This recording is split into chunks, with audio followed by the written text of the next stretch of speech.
Hello everyone, and welcome back to our channel.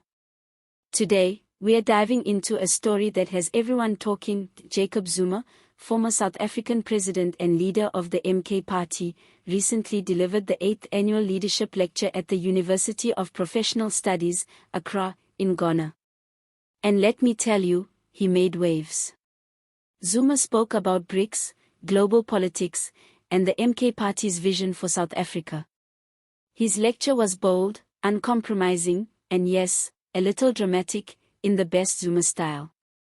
The lecture's theme was the geopolitics and geoeconomics of de-dollarization, BRICS currency strategy, lessons for Africa's common currency, and beyond. Now, that's a mouthful, but Zuma connected it directly to Africa's liberation, economic sovereignty, and the future of South Africa. And in his own words, he declared the MK Party as the only true hope for the last stage of the total liberation of the South African people.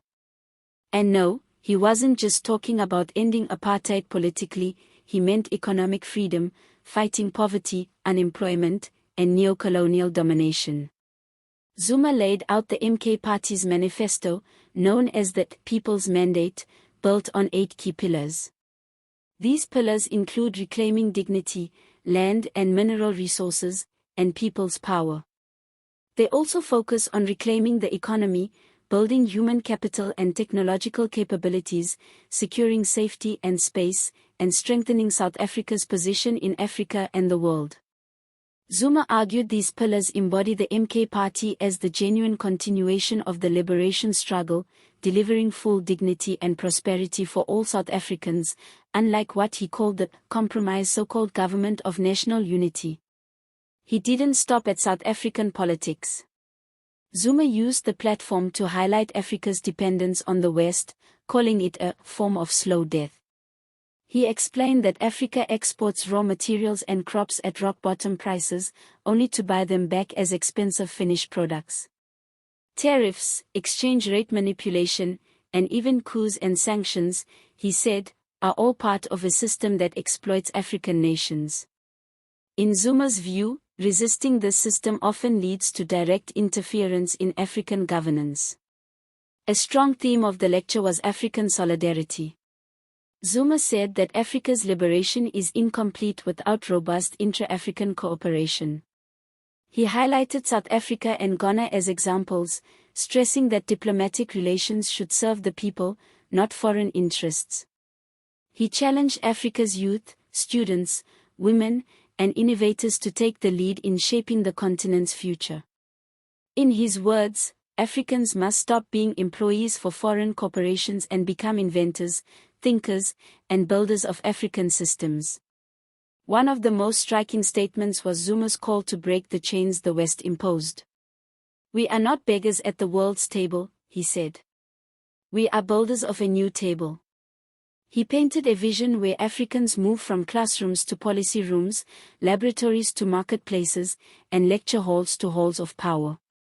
Imagine Zuma walking into a BRICS meeting wearing traditional Zulu attire with a clipboard saying, "African solutions only," while everyone else is trying to figure out what just happened. Bold, theatrical, and unmistakably Zuma. Back in South Africa, Zuma's message is clear: the MK Party is the custodian of the liberation legacy. He wants the party to continue the struggle, not just politically, but economically and socially. He spoke about land, resources, dignity, and empowerment, positioning the MK Party as the vehicle to achieve what previous governments have failed to deliver. His emphasis on youth and innovation underlines the belief that Africa's young people are not the future, they are the present revolution. So, what does this mean? Zuma is sending a message that politics, economics, and liberation are inseparable. He frames the MK Party as uncompromising, ready to challenge structures that limit Africa's potential. His lecture is a mix of historical reference, bold claims, and a roadmap for what he sees as Africa's next stage of freedom.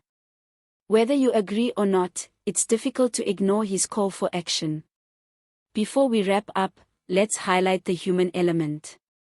Zuma repeatedly emphasized dignity, human capital, and the power of ordinary citizens in shaping Africa's destiny. His lecture wasn't just theory, it was a call for everyday Africans to step into leadership, innovation, and influence. In a continent often told what to do, Zuma's message is refreshingly audacious: take control, build your systems, and reclaim your power. Alright, friends, that's a wrap on Jacob Zuma's 8th annual leadership lecture. From BRICS strategy to Africa's liberation and the MK Party's vision, this lecture is a reminder that the struggle for freedom is not over, it's evolving. Let me know what you think in the comments. Do you believe the MK Party represents the only true hope for South Africa? Can Africa break free from the chains Zuma describes? Comment below, hit the like button if you found this insightful, and don't forget to subscribe for more updates on South African politics and African affairs. See you next time.